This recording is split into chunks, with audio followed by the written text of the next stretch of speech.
बिस्मिल्लाहिर्रहमानिर्रहीम, अस्सलाम वालेकुम। आज जो मैं आपके साथ रेसिपी शेयर करने जा रही हूँ वो है जी एग पोटैटो फ्राइज़, जो कि बहुत ही मज़े के, बहुत ही अलग से हैं। ये बहुत ही मज़े के बनने वाले हैं। अगर आप मेरे चैनल पर नए हैं तो मेरे चैनल को जल्दी से सब्सक्राइब कर लें, बेल आइकन को प्रेस करें ताकि हर सिंपल सी रेसिपी आपको इसी तरह आसानी से मिल सके। तो चलिए आइए इनको बनाना शुरू करते हैं।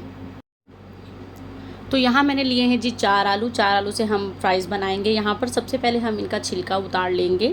इनको मैंने ऊपर से भी अच्छी तरह से वॉश कर लिया है। तो अब हम इसका छिलका मैं छुरी के साथ उतार रही हूँ। आप चाहे तो जिस चीज़ से भी आप कटिंग करते हैं, कटर वगैरह से, तो उससे आप इसका जो छिलका है वो सबसे पहले उतार लेंगे। अच्छी तरह से हम उतारेंगे। तो यहाँ पर अब मैंने 4 आलू ले रही हूँ। आप अपनी क्वान्टिटी के हिसाब से इनको कम या ज़्यादा भी कर सकते हैं।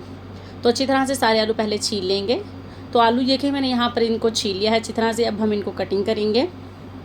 तो यहाँ मैंने कटिंग बोर्ड पर जो है वो आलू रखा है। कुछ इस तरह से हम जिस तरह से फिंगर चिप्स के लिए आलू काटते हैं, मैं इस तरह से काट लूँगी इनको। ज़्यादा मोटे आलू नहीं काटेंगे हम इस तरह से भी। तो ये देखें कुछ इतना सा इसका थिक रहना चाहिए है। ये ज़्यादा ना मोटा होना चाहिए और ना ही ज़्यादा बारीक होना चाहिए। तो अब हम इनको फिंगर्स की शेप में इनको कट कर लेंगे। इस तरह से रख कर आप इनको कट कर लेंगे। फिंगर्स जैसे हमारे फ्राइज़ होते हैं उस शेप में हम इन्हें कट कर लेंगे। तो ये देखें ये भी मैंने ना ज़्यादा मोटे और ना ही ज़्यादा बारीक रखे हैं। इसी तरह से सारे आलू जो है वो हम कट कर लेंगे।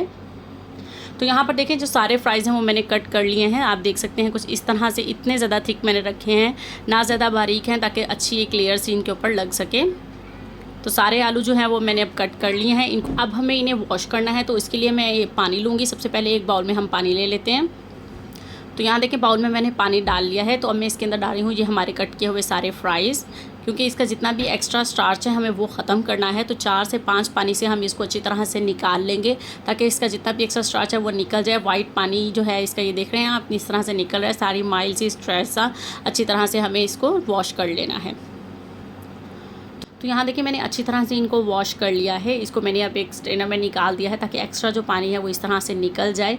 पहले हमें सारा जो ज़्यादा पानी है उसको इस तरह से पहले इनको निकाल लेना है। आलूओं का पानी जब अच्छी तरह से निकल जाएगा तो उसमें फिर भी मॉइस्चर रह जाता है। तो आप किसी भी टॉवल पर या टिश्यू पेपर पर डालकर इसका एक्स्ट्रा जो पानी है, यानी कि जो हल्का सा भी इसके अंदर मॉइस्चर है, हमें उसे ड्राई करना है, ताकि जब हम बाद में कोटिंग वगैरह करें तो वो पानी ना छोड़ें आलू। तो इस तरह से मैंने सारे जो हैं वो टिश्यू पेपर के ऊपर डाल दिए हैं। तो अब मैं इसके ऊपर एक और टिश्यू रखकर इस तरह से देखें, जो थोड़ा थोड़ा पानी आपको नज़र आ रहा है, सारा पानी जो है वो अब हम इसके अंदर से ड्राई कर देंगे। यानी कि इसको बनाने के लिए आलू जो है हमारे ड्राई होना ज़रूरी हैं। तो आप देखें इस तरह से करते हुए सारे आलू जो है अब हम ड्राई कर लेंगे। तो आलू मैंने यहाँ पर सारे ड्राई कर लिए हैं और इन्हें दोबारा एक बाउल में डाल लिया है। तो इसके अंदर मैं डाल रही हूँ 1 बड़ा चम्मच जो है वो पिसा हुआ धनिया। अब मैं इसके अंदर शामिल करी हूँ जी 1 छोटा चम्मच जो है वो कुटी लाल मिर्च का। मैं मसाले जो हैं वो थोड़े बच्चों की वजह से कम रख रही हूँ, और यहाँ पर आप मसाले अपने टेस्ट के मुताबिक कम या ज़्यादा कर सकते हैं। 1 चुटकी मैंने इसके अंदर हल्दी डाली है, ताकि इसका कलर अच्छा सा आ सके, और 1 चुटकी ही मैं इसके अंदर नमक शामिल कर रही हूँ। अब हम इसके अंदर शामिल करेंगे जी ज़ीरा, साबुत ज़ीरा मैं शामिल कर रही हूँ। अब हम इसके अंदर शामिल कर रहे हैं जी अंडा, क्योंकि हम एग फ्राइज़ बना रहे हैं। तो मैंने 4 आलू में 1 अंडे का इस्तेमाल करी हूँ, जो बिल्कुल परफेक्ट रहेगा। तो मैंने इसके अंदर 1 अंडा अब शामिल कर दिया है जर्दी समेत। तो अब मैं इसके अंदर शामिल करूँगी जी 2 चम्मच जो है वो भरकर मैं मैदे के शामिल कर रही हूँ। 2 बड़े चम्मच मैदा शामिल करने के बाद अब हम इसके अंदर शामिल करेंगे 2 बड़े चम्मच ही कॉर्नफ्लोर। मैदा जो है वो एक लेयर सी बनाएगा, जो कॉर्नफ्लोर है वो इसको क्रिस्पी करेगा। 2 चम्मच ही मैदे के और 2 चम्मच ही मैंने इसके अंदर कॉर्नफ्लोर शामिल किया है। और अब हम इन तमाम चीज़ों को अच्छी तरह से मिक्स कर लेंगे, ताकि तमाम आलूओं पर जो है वो कोटिंग अच्छी तरह से हो जाए। अच्छी तरह से मिक्स करेंगे ताकि कोई भी आलू ना रहे। तो बहुत ही मज़े की, अगर आप इसकी डबल यानी कि ज़्यादा थिक लेयर चाहते हैं तो यहाँ पर आप मैदे की जो लेयर है वो ज़्यादा क्वांटिटी है, सॉरी, वो आप ज़्यादा कर सकते हैं।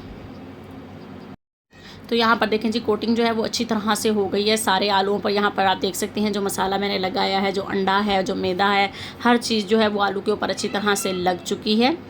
तो यहाँ पर देख सकते हैं आप सारी जो कोटिंग है अच्छी तरह हो गई है। तो अब हमें इसके अंदर मज़ीद कुछ भी शामिल नहीं करना है। तो आलू जो हमारे हैं फ्राइज़ बनने के लिए जो हैं, एग फ्राइज़ जो हैं, वो उनका सारा मसाला रेडी हो चुका है। इनको हमने अब इसके अंदर कुछ भी शामिल नहीं करना। अब हम इन्हें बिल्कुल भी रेस्ट नहीं देंगे, वरना ये पानी छोड़ने लगेंगे। तो अब हम इसको कर लेते हैं डायरेक्ट फ्राई।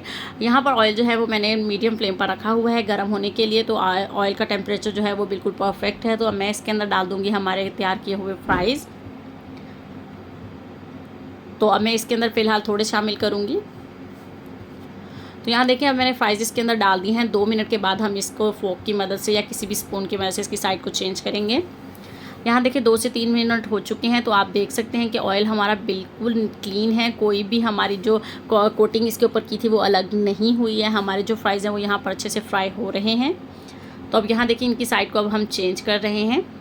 तो यहाँ पर देख सकते हैं जो हमने कोटिंग की है वो बिल्कुल परफेक्ट रही है, बिल्कुल भी नहीं उतर रही है। हमारे जो है मज़ेदार से एग फ्राइज़ जो है वो यहाँ पर फ्राई हो रहे हैं।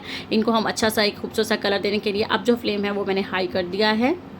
तो यहाँ पर देखें जब हमारे जो आलू हैं वो थोड़े सॉफ्ट हो जाएंगे और अच्छी तरह से हमें लगेगा कि कोटिंग उसके ऊपर सेट हो चुकी है, हाई फ्लेम करके इनको एक खूबसूरत सा हम कलर दे लेंगे। तो यहाँ पर जो हमारे ये वाले फ्राइज़ हैं वो बनकर तैयार हो चुके हैं। इनको हम निकाल लेते हैं और बाकी भी इसके अंदर इसी तरह से शामिल करेंगे और सारे फ्राइज़ जो हैं वो फ्राई कर लेंगे। तो अब मैंने जो है अगेन जो है वो लो फ्लेम कर दिया है। लो टू मीडियम फ्लेम पर मैंने जो है वो पहले फ्राई करना है ताकि जो कोटिंग है वो बिल्कुल भी सेपरेट ना हो। तो अल्हम्दुलिल्लाह जी यहाँ पर देखें जी फ्राइज़ जो हैं आधे बच्चे यहाँ पर लेकर जा चुके थे और बाकी के फ्राइज़ ये आपके सामने हैं। आप देख सकते हैं इनकी लुक कितनी मज़े की आई है और मज़ेदार से एग फ्राइज़ हमारे यहाँ पर बनकर तैयार हो चुके हैं। उम्मीद करती हूँ आज की रेसिपी आप लोगों को ज़रूर पसंद आई होगी। वीडियो अच्छी लगे तो वीडियो को लाइक ज़रूर कर दीजिएगा और कॉमेंट करके अपना फीडबैक ज़रूर दीजिएगा कि आप एग पोटैटो फ्राइज़ की रेसिपी कैसी लगी। मिलते हैं आपके साथ नेक्स्ट किसी अच्छी रेसिपी के साथ और चैनल को सब्सक्राइब ज़रूर कर दीजिएगा। अल्लाह हाफिज़।